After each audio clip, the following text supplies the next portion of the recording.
অলসতা হচ্ছে নফসের একটি ব্যাধি। নফস সব সময় আরাম পেতে চায়। নফস সব সময় অলসতা হয়ে থাকে। এই অলসতাকে কাজে লাগিয়ে নফস আমাদেরকে অনেক ইবাদত, সর্বপ্রকার ইবাদত থেকে দূরে সরে দিচ্ছে। এই যে দূরে সরে দিচ্ছে, আমরা আখিরাত থেকেও দূরে সরে যাচ্ছি, দুনিয়া থেকেও দূরে সরে যাচ্ছি। যে ব্যক্তি যত অলস, তার ইবাদতে তত বেশি ঘাটতি রয়েছে। অলস ব্যক্তি কখনো সফলতার মুখ দেখতে পায় না। আর অলস ব্যক্তি এই দুনিয়ার জন্য কিছু করতে পারে না, আখিরাতের জন্য কিছু করতে পারে না। সে তো জানে না যে অলসতার ভিড়ে সে নফসের সঙ্গে যে অলসতা করে সেও নিজে বসে রয়েছে। সেই জন্য সে আখিরাত থেকে দূরে সরে যাচ্ছে, সর্বপ্রকার ইবাদত থেকে দূরে সরে যাচ্ছে। রমজান মাসে যখন তৃষ্ণা পায়, তখন এই নফস পানি খাওয়ার জন্য ব্যাকুল হয়ে পড়ে। এই নফসের বিরুদ্ধে যুদ্ধ করতে হবে।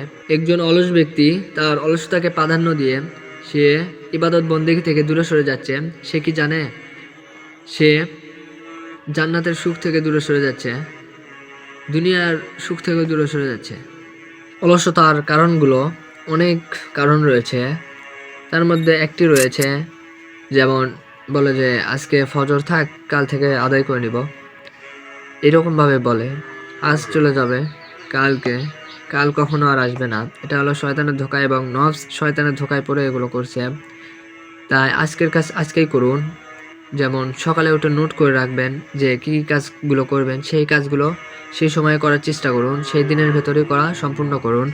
কারণ যদি এই যেগুলো নোট করে রেখেছেন সেগুলো যদি বলেন কাল করবেন, তাহলে কিন্তু করতে পারবেন না, সেগুলো জমা হয়ে থাকবে। আর এগুলো জমা হয়ে থাকলে নফস আরও অলসতা হয়ে পড়বে।